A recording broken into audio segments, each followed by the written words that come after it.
Hello, everyone down under.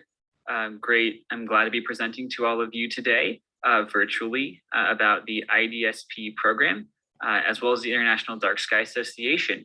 My name is Adam Dalton. I am the IDSP program manager at IDA, and this is a role I've held for about 2.5 years at this point. So without further ado, let's get started.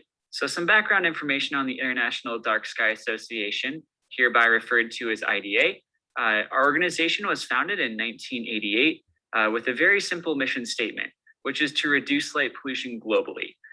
We are governed by a board of directors and are incorporated in the United States as a 501c3. A little bit of legal explanation. A 501c3 is a nonprofit organization that is not able to contribute political donations and is not able to serve in the capacity in any political elections. So we are therefore certified in the state of Arizona under 501c3 status. We are an international organization and we have 8 total employees based in our office in Tucson, Arizona. Generally speaking, our programs and departments, other than the IDSP program, include our Fixture Seal of Approval program, our advocacy program, as well as our public policy work and educational outreach. You can see our website is darksky.org for more information. So my part of the program at IDA is the Dark Sky Places program. This is one of IDA's most publicly visible programs worldwide and certifies 5 different types of places, which I'll mention later, basically which meet our requirements as laid out in the guidelines for each type of place. As of today, there are 150 certified sites in 21 countries, including both Australia and New Zealand. The goal of the Dark Sky Places program is to basically bolster IDA's mission of reducing light pollution worldwide, and Dark Sky Places do that by inspiring and serving to protect and preserve dark skies through community outreach, education, lighting design, and policy adoption. Dark Sky Places really do exemplify IDA's goals and policies in the real world. For example, if you go into our guidelines, it might seem a bit complex and very hypothetical, but once you go to a dark sky place, you can see the differences in design. You can go to outreach programming and see how places can proactively reduce light pollution. So that's really the goal of the Dark Sky Places program. The first type of place within the program is the International Dark Sky Park certification. This is out and out our most popular certification, as it represents over half of the sites certified globally. You can see there's 85 IDSPs throughout the world in 16 countries. Generally speaking, the Dark Sky Park program, its certification has some eligibility aspects which require there to be sky quality at or above 21.2 magnitudes in arcseconds squared. That may not be the most clear. So in other words, there's a wide array at 21.2 magnitudes in arcsecond of stars and night sky phenomenon directly overhead. As you can see in the image, generally speaking, if the time of year is correct, the Milky Way will be overhead. You'll also see some deep space objects. If you're familiar with the Bortle scale, you're going to be looking at Bortle class 1, 2, and 3 sites. Potentially 4, but that's the sky quality that this conservation certification aims to protect.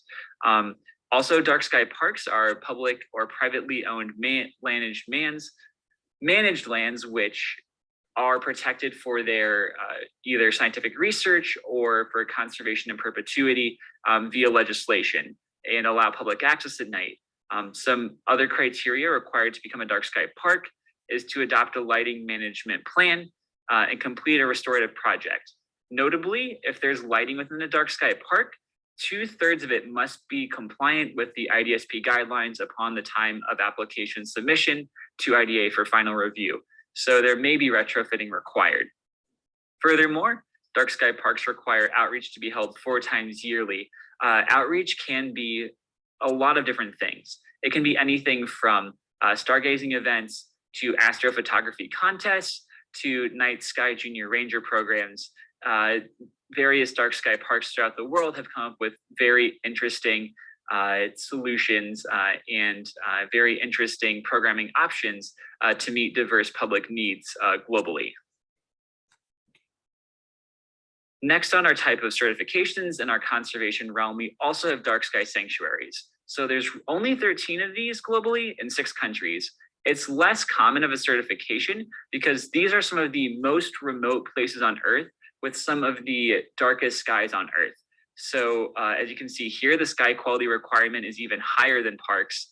And most sites globally, just on the basis alone of the sky quality requirement, are not going to meet this eligibility. The thing though is that not only are these sites remote with high sky quality, they also generally have limited access and or staffing capacity, which is why they require less outreach than a traditional park certification would. However, similar to a park, 2/3 of lighting must be compliant at the time of application, and a lighting management plan must be adopted that meets IDSS standards before the application is approved. And I think something just to note is that sometimes people view the sanctuaries as the quote unquote best certification. And I would really kind of pause and kind of counter argue that none of our certifications are inherently quote unquote better than the others. People have argued to me that because the sky quality requirement for a sanctuary is the highest, that it's the highest designation. But generally speaking, in terms of reducing light pollution, dark sky sanctuaries are meant to highlight some of the darkest places on Earth. And oftentimes there's little to no lighting that is changed. So from that aspect, sanctuaries actually are in some ways more impactful in terms of potential awareness, but maybe less impactful in terms of the amount of light pollution reduced. So I think that overall, something that I would caution against is putting any of these certifications on a higher pedestal than others. Next, outside of our conservation realm and into the built environment is our dark sky community certification. This is our second most popular certification with 29 dark sky communities globally in 6 countries. So this is going to be a bit different than our Parker's Sanctuary because there is no minimum sky quality requirement. This certification is all about basically policy and community outreach, as well as community design changes to install and retrofit responsible lighting, which meets IDA's principles and guidelines. So the first requirement for a dark sky community is that it must have some kind of legal organization and an ability to enact and enforce an outdoor lighting policy. So, and oftentimes this can be different for different locations. So for example, anywhere that's a certified town or community that has the ability to self-govern automatically qualifies. However, larger areas such as US counties or other authorities which have the ability to enact lighting policy, but may not be a community in the traditional sense, can also apply to this program. It is important to note that this lighting ordinance has to be adopted, which meets the dark sky community guidelines before the application is submitted. This can be where a lot of applicants get into trouble with this certification. I've seen a lot of places do all of the work they need to become a certified community. However, they face political opposition to enacting an ordinance, and ultimately their efforts have been scuttled after doing 95% or more of the work. So I think it is really critical to note the importance of that lighting ordinance becoming adopted. Additionally, outreach in communities is required twice yearly. As I mentioned before, with parks, this can take a lot of different forms and is very, especially in a time of COVID, it's really up to the discretion of the place holding events. Something to note is that with the emergence of this global pandemic, the Dark Sky Places Committee has allowed virtual programming to count as outreach insofar as it allows for adequate public participation. So simply posting to social media wouldn't meet that bar, but for example, hosting a virtual sky viewing online or having a astrophotography contest, which is judged online, these would meet the requirements.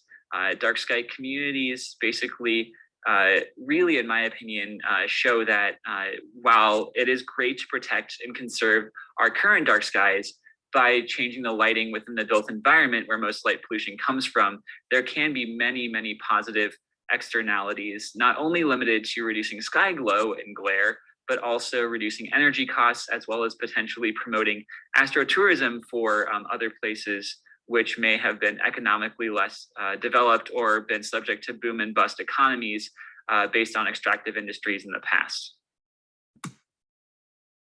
Dark Sky Reserves is the final certification in our conservation realm. There are 16 of these globally in 8 countries. In my opinion, this is the most complex certification because it involves oftentimes communities, protected spaces, and other outlying areas. So not only are you looking at certifying protected landscapes, but you're also looking at enacting policies within counties, within certified towns and communities, which surround the protected landscape. So there are basically, the way a reserve is set up is that the protected landscape or landscapes serve as a quote unquote core of the reserve, which has a minimum sky quality of 21.2 magnitudes in arcsecond. So that is the same as a certified park. And basically this core area has to implement, as I had mentioned before, for every other type of certification, a lighting policy which meets the Dark Sky Reserve and IDA standards. However, there also has to be an area surrounding the reserve that constitutes the quote unquote buffer zone.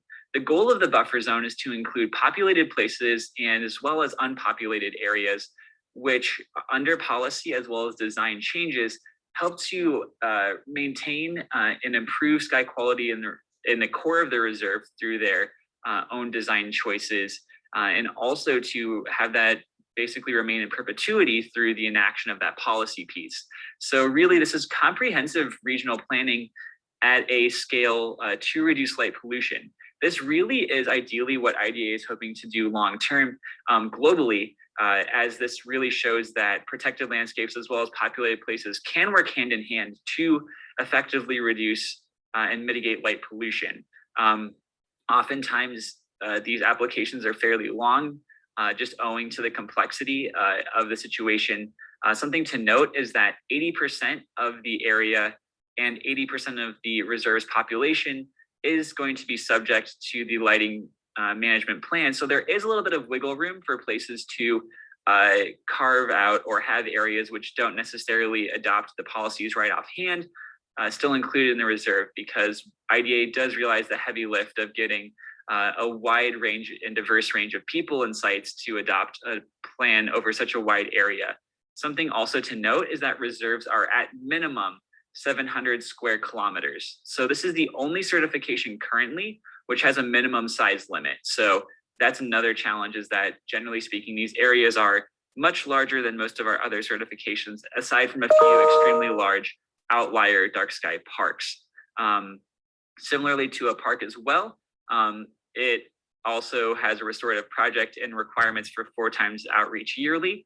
But something also to note about the reserve that makes it unique is that reserves can comprise multiple designation types. So for example, if you certify a large national park in Australia as a dark sky park, that inherently automatically counts towards that 80% of area and population if there is population within the park.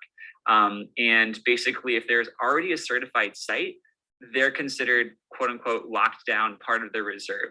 So they wouldn't necessarily have to retool their lighting management plan. So you could have a dark sky park next to a dark sky community and then basically fill in the rest of the area or 80% of the population and area with a lighting management plan and an inventory that basically meets IDSR standards. So this is kind of unique insofar as that it almost can link previous designations of dark sky places together in a way that promotes regional level dark sky protection. And our final certification is the Urban Night Sky Place certification. There's 2 globally, they're only in the US, and that's not because this is an impossible certification to achieve, it's because it was introduced very recently. It was only introduced in 2018 in December, so there has not really been a lot of time for places to apply to this program. But this program really aims to recognize the work of places that are at less than a community level, that are protected landscapes that are doing everything right to protect and preserve the night sky, as well as conduct public outreach programming. So it has to be, in order to be considered an urban night sky place, within a city of 10,000 people, completely surrounded by it, or within a 50-kilometer radius of a 50,000 plus person community or metro area. And that's from the end of the built environment. So not from the city center, from the end of the built environment. There's also no minimum sky quality. As I mentioned, this is more about outreach and showing that there are benefits from taking lighting, retrofitting, and other dark sky actions seriously within an otherwise light polluted area. Outreach is considered to be conducted 4 times yearly, in the same as reserves and parks. And I think in many ways, this certification can potentially be almost a starting block for dark sky communities to form, because if areas in our parks departments enact these policies and see positive changes, it can facilitate wider scale changes at the community level. So I think, these are inherently valuable and can be anything from a small city park to, a national park that's immediately adjacent to a large urban area.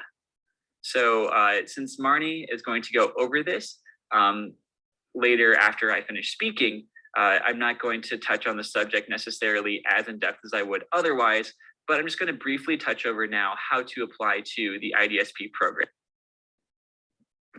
So there are quite a few steps insofar as I've basically calculated for all place types. There's at least 15 steps. However, the first of these are going to be fairly simple, such as reading the guidelines for the program type you believe is most applicable, contacting IDA via our official inquiry form, and then me basically connecting with you, talking about next steps in the process. Also contacting officials to make sure that they'd be amenable. Oftentimes we've had applicants who have contacted IDA, who've gotten the project started, but the park manager or the city government says, we have no interest in doing this. So I think it's also important to understand the level of political and organizational support before you start. That way, efforts are not undertaken, which will ultimately not be useful. And as you can read, there are many other steps to do, including forming a dark skies group, considering logistics about the application, conducting an outreach campaign, and conducting a lighting inventory. IDA has tools and tips that can help you undertake all of these aspects. Furthermore, ADSA and other designated sites within Australasia also can be very helpful and used as a local resource in order to help clear up any concerns or questions you may have about the application process, as well as myself and IDA's IDSP staff. So once those steps are complete, it's also important, as I mentioned, to establish a policy and ordinance which will be enacted before the application is ultimately submitted, host events, retrofit lighting, redo the inventory so that it reflects the retrofits and lighting, arrange materials to write an application, and then send it to IDA for review. Ultimately, throughout the process, you can also send pieces of the application to IDA for review in advance. For example, I oftentimes will look at lighting policies for sites and offer basically my input as to whether I believe they meet the program guidelines or not. I'm very happy to do such. That's something that I also potentially ADSA could help with as well. And after all of this has been done, I would at IDA review your total application package and write back as to how the application does or does not meet the applicable guideline sets.